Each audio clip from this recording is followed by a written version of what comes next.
Good morning. I hope you didn't catch that first half of a second or a third of a second that I just did where I was live. I had forgot to select the mic on the headset. So it was going to be, you were going to see me have a great time talking about God's Word, but you weren't going to hear anything that I had to say. So it might not be all bad.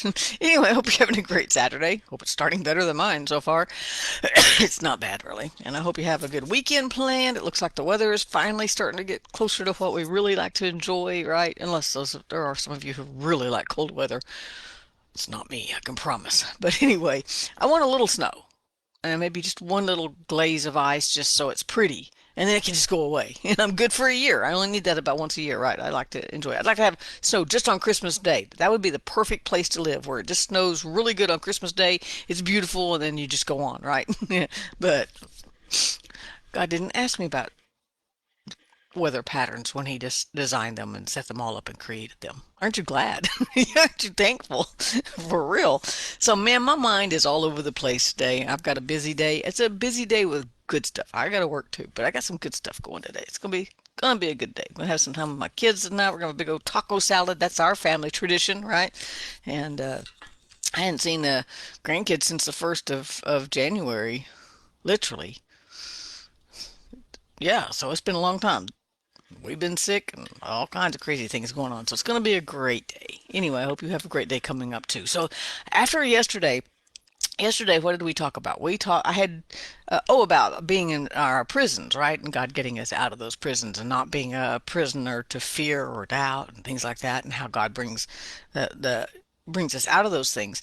And I had gotten that from the story of Moses, and how in the first chapter of Exodus, where the first second chapter of Exodus or so, where the children of Israel actually scared to get out of bondage, right? And yet God came and got them out anyway. And at any point they could have all come together and risen up and just walked out. There were more of them than there were of their oppressors, and they were in bondage to their fear. And the other thing that I had really been meditating on out of that story was about Moses. God sent one person to get a million, right? Thousands. I don't know how many there was. I'd have to go back and read, but there was a bunch of them, right? But God sent one person. Now, Moses didn't go by himself because he was a little bit of a wuss, and he said, I need some help here. I don't know. I'm not really good at all this. And God goes, okay, fine. Your brother Aaron's on his way. Explain that to me. How did Moses and Aaron just walk out of Egypt? Right? How did they just walk out of bondage and get on the backside of the wilderness? Right? Couldn't they have just all leaked out? All I don't know. It makes me think. It just makes me think. But that's my problem, right? Is I think too much. So God did send Aaron with him, but God only sent Moses. He came to Moses with the burning bush and sent Moses one person to get thousands, right?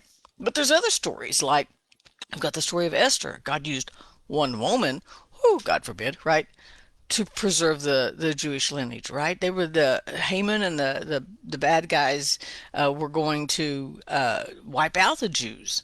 And God used Esther. As a matter of fact, Mordecai said, maybe you were born for such a time as this. And Esther said, if not me, then who? Right? So one Esther, one woman, was able to preserve the Jewish people in the nation where she had become queen, right? David, one little dude, went out to Goliath and took out Goliath, and then of course everybody stormed the Philistines and they won. But it only took one David. God didn't send 25 people to get Goliath. They didn't have to go by Goliath's rules. Says send one guy. They could have all said, let's just all go. Why is he making the rules? See, I got questions. So those questions get me in trouble sometimes, a lot of times. I got questions when they just say, why are you making the rules? Who are you to make the rules? They were imprisoned by their fear, and so God sends one little shepherd boy without any armor, without a sword, without a weapon except a slingshot. David picked up 5 stones. The guess there that we assume, and that's not always a good thing, but we assume that he picked up 5 stones because Goliath had 4 brothers. So he was like, I'm gonna take you out and I'm taking your brothers out too. We don't know that. That's not in the Bible. We just kind of guess that. Why else would he pick up 5 stones? He only took one stone in the hand of one little shepherd boy to take out a giant. So my point is that you and God are the majority. You don't need an army. You've got the host of God behind you. You've got the grace of God covering you. You've got the mercy of God carrying you. You've got the peace of God. Speaking of the peace of God, I ended up with Gideon. Because God came to Gideon in Judges 6, and he said, "Let's go. I want you to go defeat the Midianites." And of course, Gideon started with, "I'm from the smallest tribe, and I'm the littlest one, and I'm the youngest of all of them. What am I supposed to do?" He had all this whiny story stuff. But in Judges 7, after God gave him all these other signs, finally Gideon's like, "Okay, so I've got like 37,000 people against an innumerable army of Midianites, but we're gonna go." But God said, "Oh, wait a minute. Wait a minute." In Judges 7:2, the Lord said to Gideon, "The people who are with you are too many for me to give the Midianites into their hands."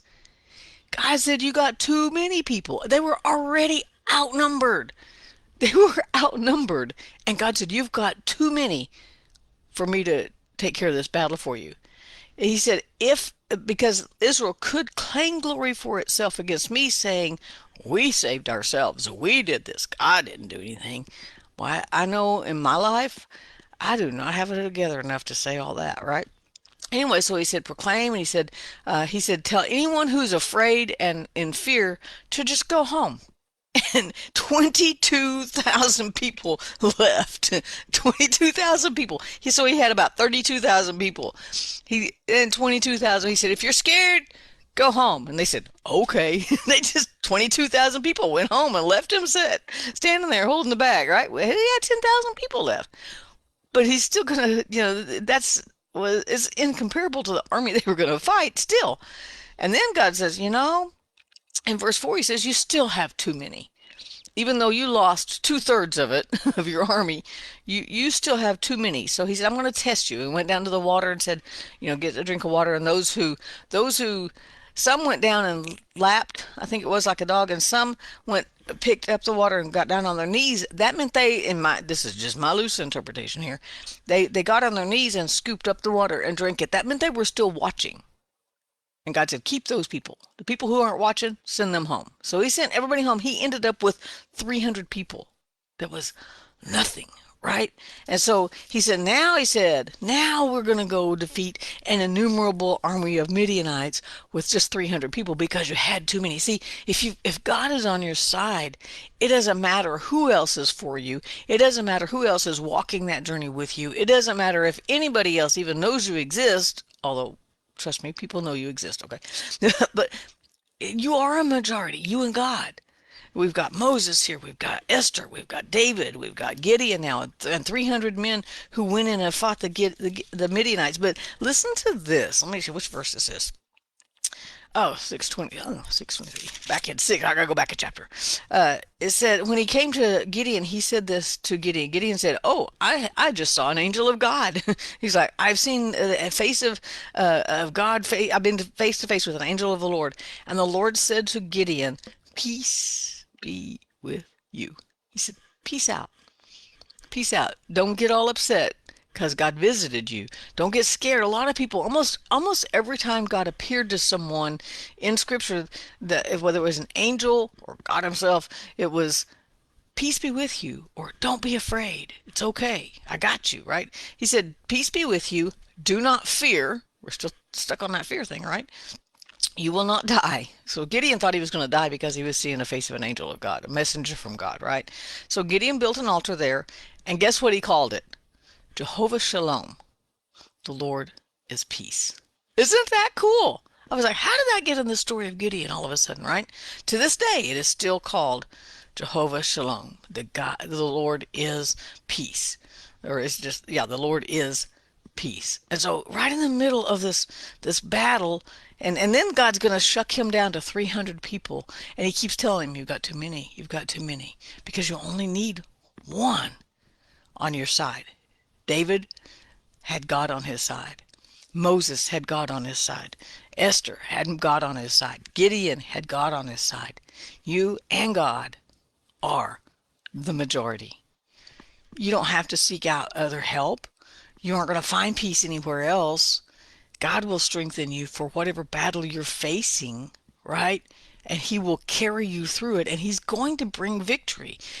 That doesn't mean we aren't sitting in a prison cell like Joseph sometimes, or we're not facing an army. I mean, they had to go out and fight this battle. They didn't just walk out there and all the Midianites fall over dead. Oh, hey, that's a good idea, the God. He could do that. He could do that. Instead, God confused the enemy, and the enemy got afraid and ran from 300 men, just 300 men, because they got all scared, right? Fear is we can only stay on fear a while because it is debilitating.